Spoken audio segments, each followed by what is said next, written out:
Magluluto po ako ngayon. Ayan, magluluto ako. Yan ang iluluto ko ngayong tanghalian namin dalawa niyang anak ko.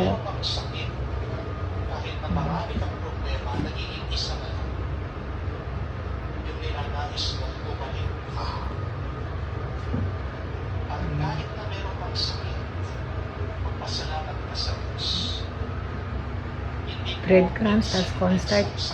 Ang ihalo ko dyan, ito. Sa talong. Tapos ito naman, isda. Nasa isda. Pechay. Sibuyas, kamatis. Dahon ng sibuyas. Ayan. Yun ang tanghalian namin ngayon ng aking anak.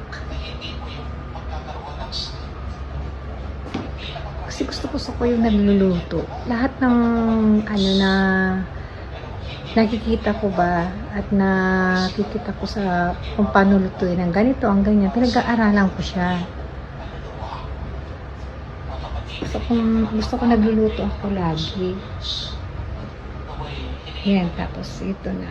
Ito yung kwarto ni Kazu. Tingnan mo yung kwarto ni Kazu. Ito yung ano niya. Ano ba to? Drum. May bedrooms kasi minsan yan eh. Ayan, pag walang kasama. Kasi ayaw niya may nakikakita sa kanya pag naglalaro siya yan. Ito yung kwarto ng anak ko. Dito ako minsan natutulog. Dito ako natutulog kasi wala akong kasama doon sa bahay ko. Mag-isa lang ako sa bahay ko. Kaya dito ako natutulog. Ayaw ko naman mag-isa sa bahay ko dahil natatakot ako doon mag-isa. Kaya ito, dito ako natutulog. Diyan ako natutulog. Double bed sila. Bed sila. Dito ako sa baba. Sa taas naman si Kazu. Yan. Yan. Umalis siya ang anak ko kasi may binili. May pinapabili ako. Yan ang kwarto niya.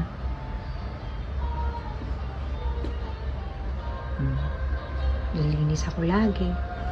Tapos yan yung ano niya, yung lalagyan ng damit. Yan ang kusina niya.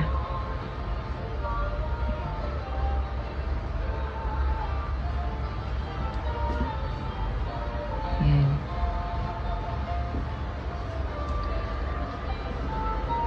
Maganda tong bahay na to kasi napaka maaliwalas niya. Hindi siya yung mabigat o madilim. Napaka-aliwalas ng bahay na to. Ayan, tapos ito yung palabas. Yung main door. Ayan yung main door niya.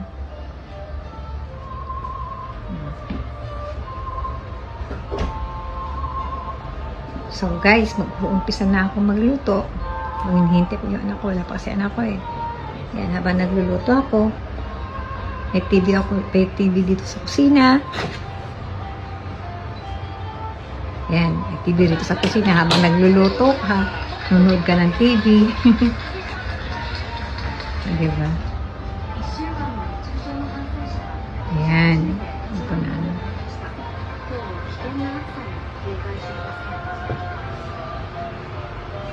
Tapos ito yung mga, ayan yung mga ginagamit ko sa ano, pagluluto. Diba? So, bawal sa akin to.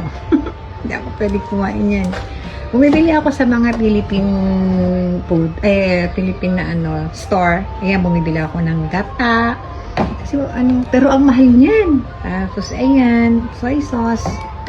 Saka suka. Kasi yung suka dito, matamis. Matamis yung suka rito. Kaya hindi ako bumibili ng ano, ayan, patis din. Ay! Sorry. Hindi ako bumibili ng ano, dito, ng suka, at saka yung ano, gusto ko talaga sa Philippine store, kasi talagang malasa yung pagkain. Dito yung ano nila, manamis-namis, lahat. Kaya yan. Ano ko. So, bumibili din ako ng pansigang, nagsisigang ako. Sarap magluto, lalo pag wala ka ng ginagawa naman.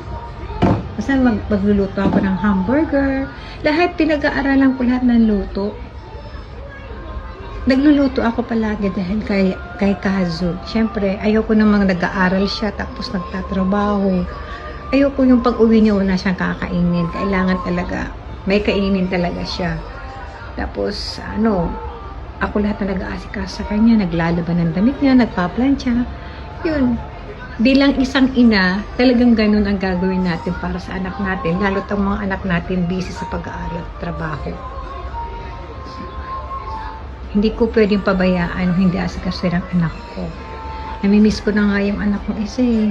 Namimiss ko na yung babae ko, si Alex. Anak, miss na kita. Gusto na ko sa ka na makita ni mama. Ang wish ko na sana, alam mo, ang wish ko na sana nandito ka sa amin, nandito ka sa tabi ko. Nang mapagsilbihan naman kita, anak ko. Miss na kita, miss na ka na rin ni kuya mo. Yan ang oras ngayon dito sa Japan. O paano guys? Sige na. At ako'y magluluto muna. Bye!